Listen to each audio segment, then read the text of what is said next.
Guys, with interest rates continuing to go higher and the stock market kind of going no place or down, a lot of people are interested in Treasury bills. Now, with rising interest rates, most people choose this strategy to stay in short term treasuries.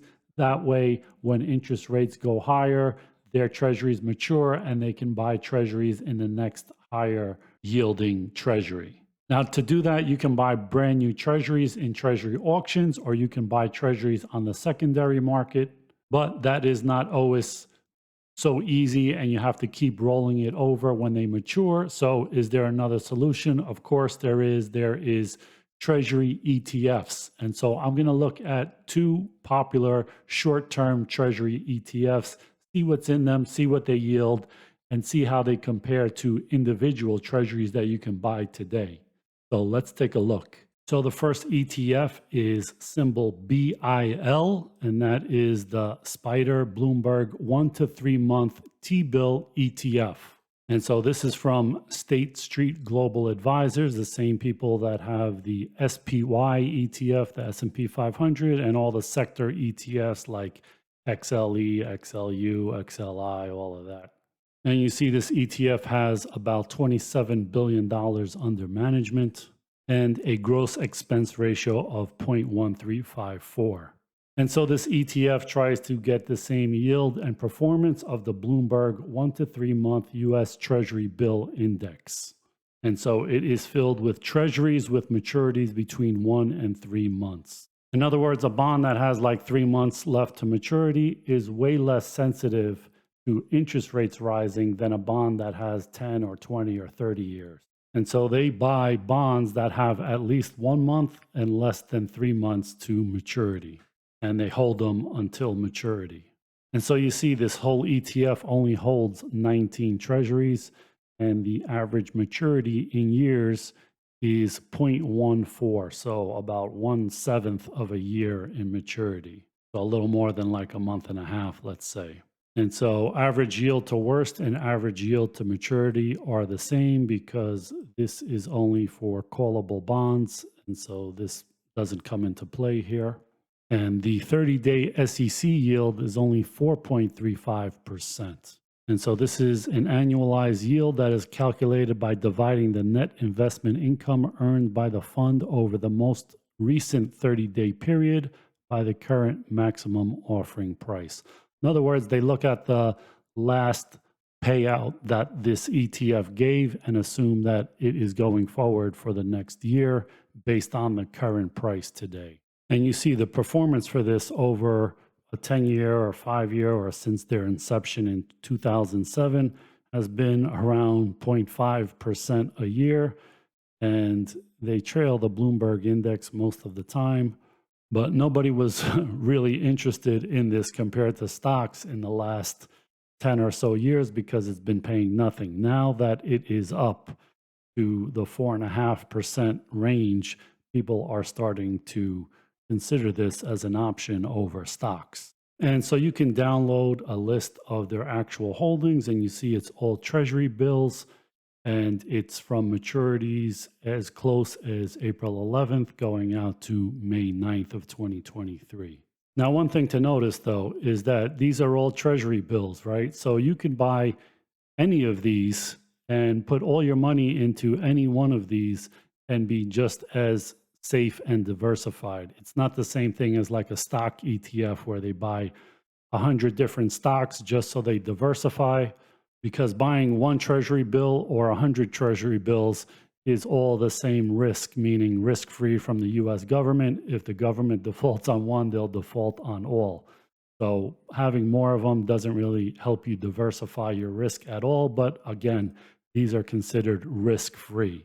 So you can either buy this ETF that will keep buying these and rolling them over when they mature and buying the next one, or you can kind of do it yourself. Now, you don't have to buy all of these. You can buy a single 1 month or 2 month or 3 month Treasury bill and put all of the money that you were intending to put into treasuries into that one instrument, like just this April 27th. You can put all your money in here and be just as safe as buying all of these together.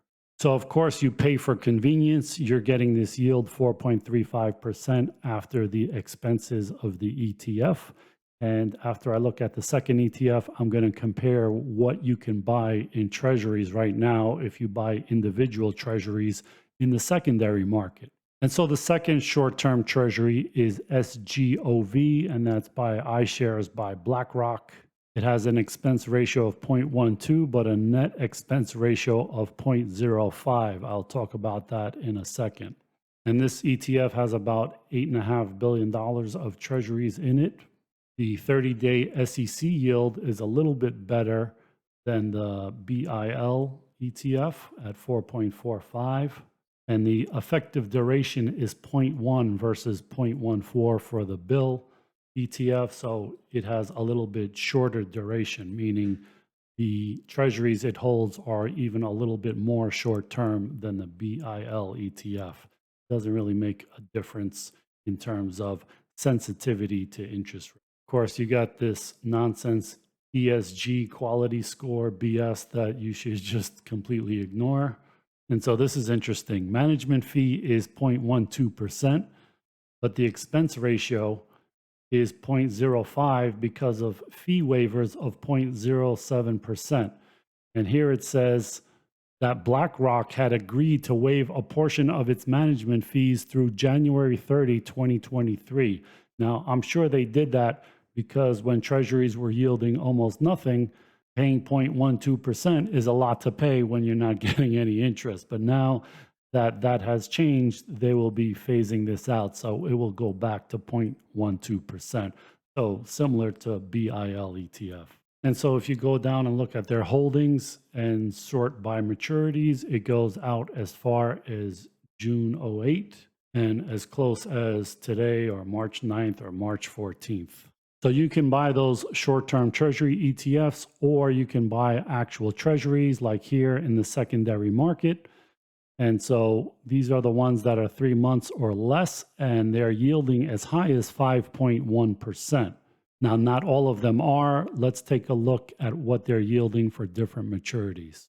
So this one with the maturity of July 5th yields 5.1%. But let's change the maturity dates and sort by the most recent and see what they're yielding. So if you sort by just treasuries and go out to a maturity of end of May, you see that the yield is about 4.78. And if we look at the shortest dated maturities, sort here, right, this one starting at March 14th is like 4.4, and it goes up a bit from there. And so if you go in the middle around, say, 4/11/2023, you see the yield is 4.686.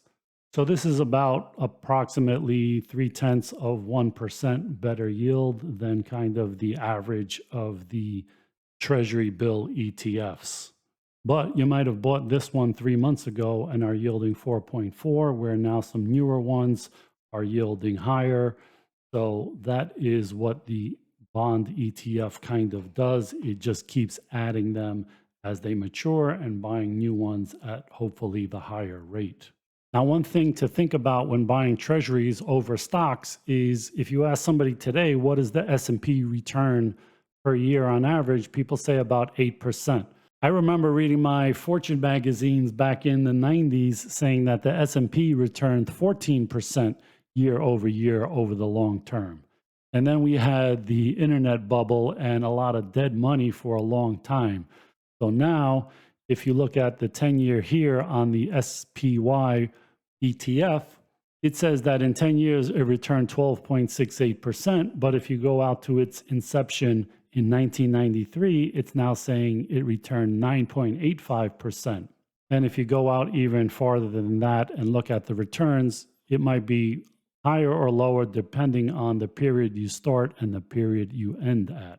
So as interest rates on treasuries go higher and higher on this risk-free interest that you're getting, they're making stocks look worse and worse.